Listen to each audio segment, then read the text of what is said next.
Sponsored by Pfizer. Now, stick with us live and local on the home of local news. News Talk 1480 WHBC. This is Canton's Morning News with Pam Cook. Mark West Bishop in for Pam. Such a treat to be with you, friend. How are you this morning? It's Monday, a powerful new week, and a treat to be spending it with you. Let's get to sports with the Roadman. Good Monday morning, everybody. This sports report is brought to you by Ortho United. The Cavs had their first home game of the season yesterday, and they took down the Milwaukee Bucks 118-113. Donovan Mitchell led the way with 24. Evan Mobley added 23. The Cavs now 2-1 on the season, and they will play later tonight in Detroit. Tip-off right here at 7 p.m. on WHBC. The Patriots used a 21-point third quarter to turn a close game into a rout, beating the Browns 32-13 in Foxborough. Former McKinley Bulldog Harold Fannin Jr. caught his second touchdown pass in the loss. Cleveland sees its record fall to 2-6 on the year as they head into their bye week. In college football, the Buckeyes remain number one in both polls, even though they didn't play this past weekend. The rest of the top five looks like this. Indiana is second, followed by Texas A&M, Alabama, and Georgia. This Saturday, Ohio State hosts Penn State. Kickoff here on WHBC set for 12 o'clock. It's Game 3 of the World Series tonight between the Dodgers and the Blue Jays. That series tied 1-1. First pitch comes your way at 8:05 p.m. from L.A. And congratulations to these local high school football teams for qualifying for the OHSAA playoffs. Massillon, McKinley, Alliance, Hoover, Lake, Jackson, Northwest, Canton South, East Canton, and Louisville. For News Talk 1480 WHBC Sports and Canton's Morning News, I'm Kenny Rhoda. Drive time traffic update on Canton's Morning News. Friend, remember, use those turn signals. They are not optional. Other than that, the traffic is fine incident-wise. You still have construction areas, so northbound ramp, 77 Wilbeth Avenue, north of us is, of course, closed for construction, and I-77 northbound and southbound. And yes, I hit both of these on my way in and on my way home between Jet Road and Everett Road, reduced to 2 lanes through early summer 2026. Canton's severe weather station. Stick with us. Now, the 1480 WHBC AccuWeather forecast. Today, mostly sunny, high of 58. Today, clear, low of 37. Tomorrow, breezy, clouds and sunshine, high of 53. Wednesday, cloudy, high of 52. Thursday, breezy, periods of rain, high of 45. And Friday, cloudy, breezy, and chilly with a couple of showers, blustery and damp for trick-or-treating, high of 52. 35 degrees outside the studios of WHBC downtown Canton. What a treat. The executive director of the Stark County Hunger Task Force, Stephanie Sweeney, is with you. Stephanie, good morning. Good morning. How are you? I am phenomenal. You good? I'm great. I'm happy Recovered? to be here on a Monday. I'm almost recovered. I will be drinking a lot of coffee and Dr. Pepper still today, I think. Is that from Carpe Diem? Of course it's from Carpe Diem. You know what? And I'll give them a shout. I got turned on to Carpe Diem. The last time I was in for my extended stay. When was that? It was in August. And I'm like saying, you know what? They have not only great coffee, but what a great friendly place, a great baristas. And depending on what kind of day I'm having, today I think I'm going to have the large latte as I drive home an hour and a half. But it's just great, too. Always seeing a nice buzz in that place, downtown Canton. It's just phenomenal. Right on Market, north of Tusk, and we're south of Tusk. Market and Second. Just amazing owners. I got my double shot of espresso today. And they have to be open early, aren't they? Yes, 7 a.m. 7 They're open a.m.? at 7 a.m. Monday through Friday. And then I don't know what time they open on Saturday, but they are open on Saturdays as well. I'd probably be the only customer. I don't think I can get them open at 5. I mean, I'm usually here 4:45, and then I can stroll over. Stephanie, we had an unbelievable food fight this year. And you know what? I don't want to be Pollyanna-ish here. But I had mentioned I've been doing, hunger, some fighting hunger is a very important thing to me. I was taught that by my dad. I've told the story for years. He was kind of a street guy and a U.S. United States Marine Corps private and a factory worker, worked in a plant, was a tool and die maker. and you figure he'd be kind of a rough and tumble guy. But one thing he was adamant and vehement on. Now, this is decades ago, that no one in this country, it's the greatest country to face the earth, was, when I was growing up and still is, should be hungry. And he says, you know what? And this is, as a youngster, I'm talking preschool even, and still in me, goes, sometimes some people will, hustle and sneak through the cracks. But for the most part, the vast majority, and I'm talking 99 and 9/10 of people, are in need. And Steph, you know what else is sad? That at the shelters that I help out with, whether it's St. Augustine's Hunger Center or University Settlement or Cleveland Food Bank, is there are people that are employed with full-time jobs, a husband and a wife.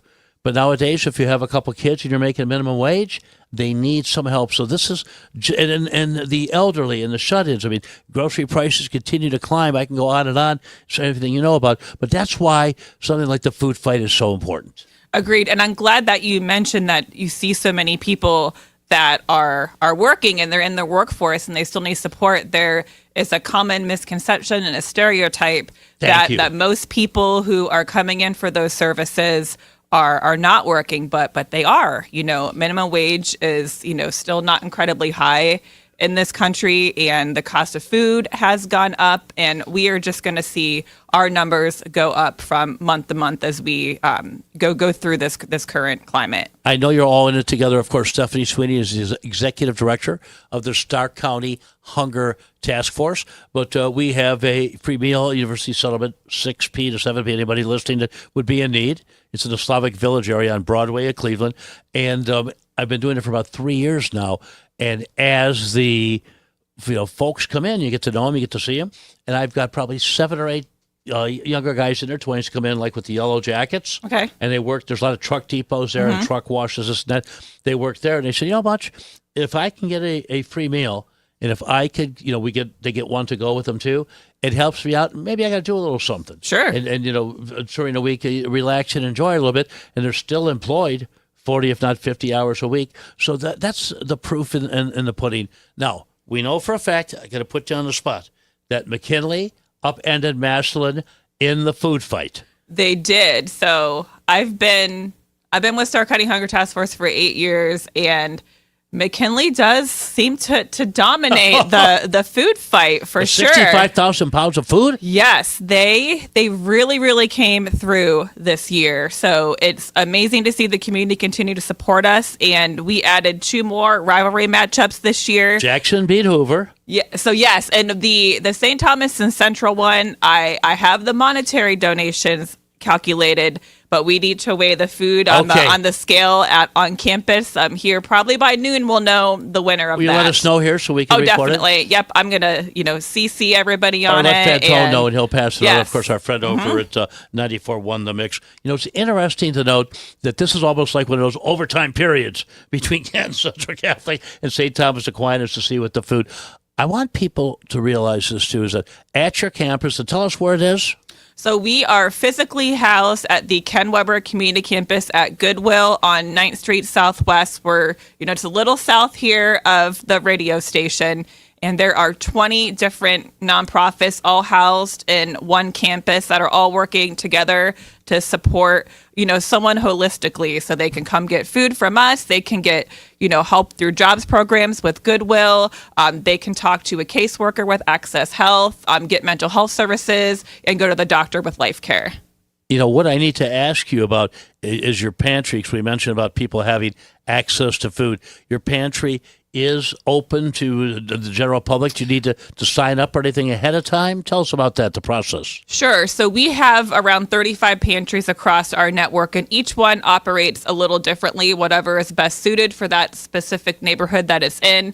Our pantry at the Goodwill campus, we start giving tickets out at 8 o'clock in the morning, Monday through Friday, and they come pick up a ticket, and then they come back during the appointment time on their ticket. And then all I have to do is bring a photo ID with them. Tickets do go fast, especially right now. So we do encourage that folks get there early to get their ticket. How many per day are able to go through the pantry? It varies, but on average, it's around 65 to 70 households a day. That's a lot. Yes. That is a lot. And if you're doing it 5 days a week, you're servicing close to 400 households. Yes. So we serve between 4,000 and 5,000 people each and every month just in our pantry at the Goodwill campus, 32,000 network wide. And network wide is in Stark County? Yes. So we are specifically supporting the Stark County community through our pantries and our Backpack for Kids program, again, around 35 pantries. We also provide financial support to 26 of those 35 pantries so they can purchase food for their pantries. And you're purchasing food a lot, for the most part, from the Akron-Canton Regional Food Bank. So yes. They're involved. I mean, great people all over the place. Agreed. Yeah, we have always worked closely with them.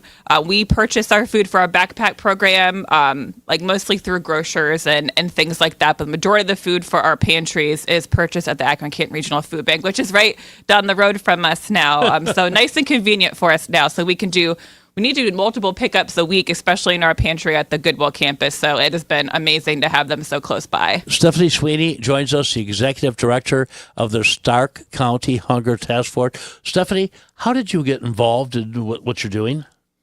So I was a teacher for most of my career. And may I ask? Sure. So I am a Kent State University grad. That's Go fine. Flashes. You cringed for a second. No, go Flash. I'm a big Kent State fan. Oh, no, I'm a huge Kent State supporter.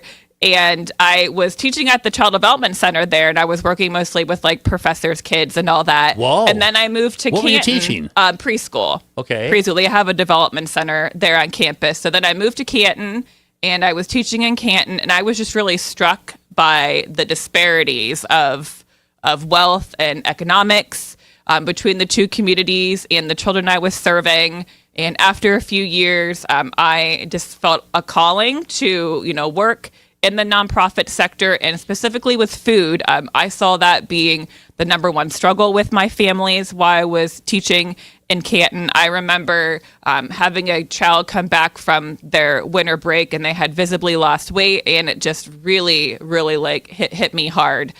So I wanted to, support the community, especially kids, on a more systemic level. I'm glad you noted that. And again, Stephanie Sweeney is the executive director of the Stark County Hunger Task Force.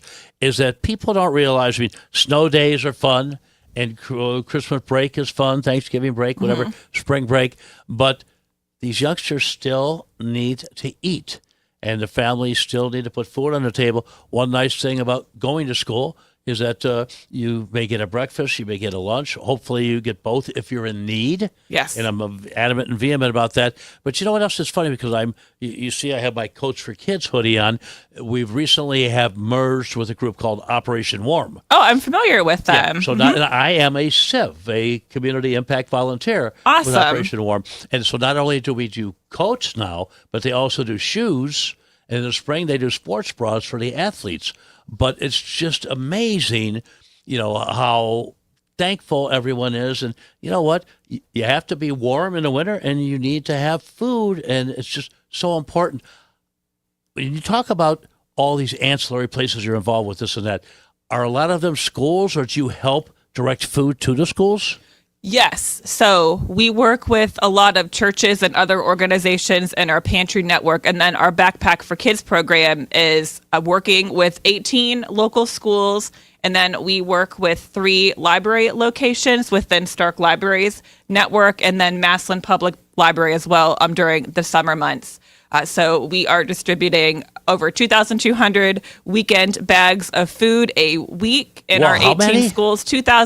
2,200 a week. A week? Yes, a week. Not a month, a week. What would be in these bags? So I'm kind of picky about what goes in. I think, coming as like being a former teacher and knowing that a lot of kiddos are cooking on their own, or they have their older brothers or sisters and you don't cooking want to bounce for it them. off the walls with too much sugar either, right? Exactly. And I want everything to be ready-made, easy to make. So it's things like Chef Boyardee, cup of noodles, microwavable mac and cheese, oatmeals, and then we can get kind of crazy with the snacks. There's lots of different snacks that we can put in, but it's 2 lunches, 2 breakfasts, and 2 or 3 snacks each and every week, again, that are very accessible for them and easy for them to make. So that means they've got a couple of their meals to get it tightened up. Stephanie, were you happy, as we round third and head for home, were you happy with the turnout this year, not just with the participating locations, but with the people donating? Oh, definitely. We are so appreciative of, all the communities that came out to support us this year. We are hoping to keep building on this from year to year, especially increasing those monetary donations that are coming in. We do a lot in each community that we had as part of the food fight, in particular, Massillon and Canton. So we're looking forward to building on it for next year. And when you get the final tally for that Canton Central Catholic of St. Thomas Aquinas, make sure you let us know. Thank you so much for what you do. You're welcome. Thank you so much for taking the time to come down here this morning. And back to the task force, right? Yes, I'm heading down there for next, I guess it's like 3 blocks away, so not too far. Okay, very, very good. Stephanie, thank you again for your time. Thank you. You're welcome. Stephanie Sweeney, the Executive Director of the Stark County Hunger Task Force. It's Monday, the 27th of October. I know you're saying, where did it go, Munch? If you could find it, tell me. Mark Munch Bishop in for Pam Cook, only on News Talk 1480, WHBC. Hi, it's Angie Rohr with Rohr's